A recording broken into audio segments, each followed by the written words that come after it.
જે કહી રહ્યા છે કે આ 3 દાયકાના શાસનમાં ખૂબ અન્યાય થયો, ખૂબ અત્યાચાર થયો, ખૂબ આદિવાસીના અધિકારો છીનવ્યા.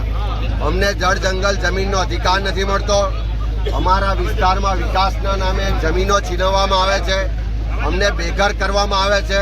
અમારા બાળકોના શિક્ષણની વ્યવસ્થા નથી, અહીંયા આરોગ્યની સેવાઓ નથી, અહીંયા રોજગારની વ્યવસ્થાઓ નથી.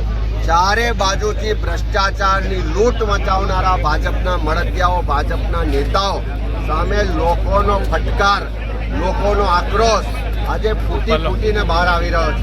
ત્યારે જેમ જેમ જનાક્રોશ યાત્રા ગુજરાતમાં આગળ વધે છે, લોકો સંકલ્પ કરી રહ્યા છે કે ગુજરાતમાં દારૂ ને ડ્રગ્સની બદીનો સંપૂર્ણ સફાયો કરીશું, ગુજરાતના ખેડૂતોના સંપૂર્ણ દેવા માફ કરાવીશું, ગુજરાતમાં ફિક્સ પગાર કોન્ટ્રાક્ટને આઉટસોર્સિંગ પ્રથા બંધ કરાવીશું, ગુજરાતના જે ભાજપના ભ્રષ્ટાચારીઓ છે એ ભ્રષ્ટાચારીઓને ખુલ્લા કરી અને જેલના સળિયા પાછળ નખાવીશું. અને આ ગુજરાતના આદિવાસી સમાજ હોય, પક્ષીપંચ સમાજ હોય, સામાન્ય લોકો હોય, ખેડૂતો હોય, યુવાનો હોય, મહિલાઓ હોય, એને એનો હક અધિકાર અપાવીશું. એ સંકલ્પ આજે જિલ્લે જિલ્લે લોકો લઈ રહ્યા છે. ને આજે છોટાઉદેપુર ખાતે હજારોની સંખ્યામાં લોકોએ આ સરકાર સામે બાયો પણ ચડાવી છે. આવનારા સમયમાં રસ્તા પર ઉતરી અને આ સરકારની શાન ઠેકાણે લાવવાનો સંકલ્પ આજે આદિવાસી વિસ્તારના સૌ લોકોએ સાથે મળીને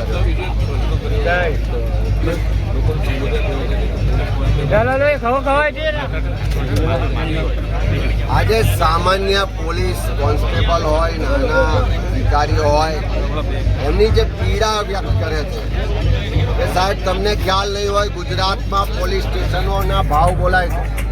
બોર્ડર પરના પોલીસ સ્ટેશનો હોય કે જ્યાંથી કન્ટેનરો ભરીને દારૂ આવે છે, બોટ પરના દરિયા કિનારાનો જે પોલીસ સ્ટેશનો છે જ્યાં સ્ટીમરો ભરીને ડ્રગ્સ આવે છે, એવી જગ્યાના ભાવ લાખોમાં હોય છે. ત્યાં પોસ્ટિંગ લેવું હોય તો 25 લાખ 50 લાખ રૂપિયા આપવા પડે છે. અને સાથે સાથે દર મહિને ગાંધીનગર બેઠેલા લોકો ટાર્ગેટ આપે છે કે તમારા પોલીસ સ્ટેશનમાંથી આ મહિને આટલી રકમ પહોંચાડવાની છે. એ ટાર્ગેટ પૂરો કરવા માટે જ્યારે પોલીસના નીચેના માણસો દારૂના અડ્ડા પર જાય, કૂટણખારા પર જાય, ડ્રગ્સના અડ્ડા પર જાય, જુગારના અડ્ડા પર જાય ને ઉઘરાણું કરીને લાવે છે, તો નીચેના પોલીસવાળાના ભાગમાં તો ખાલી 10% આવે છે. 90% હિસ્સો ઉપરના અધિકારીઓને ગાંધીનગરમાં બેઠેલા નેતાઓ અને મંત્રીઓ લઈ જાય છે. આવી દર્દ, આવો આક્રોશ, આવી પીડા સામાન્ય પોલીસના કર્મચારીઓ વ્યક્ત કરી રહ્યા છે.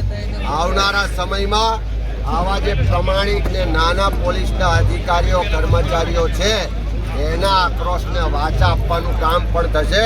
અને ગાંધીનગરમાં બેઠેલા જે હપ્તાખોરો છે એમને ખુલ્લા પાડીને જેલના સળિયા પાછળ મોકલવાનું કામ પણ આ જનાક્રોશ યાત્રાના માધ્યમથી કરવામાં આવશે.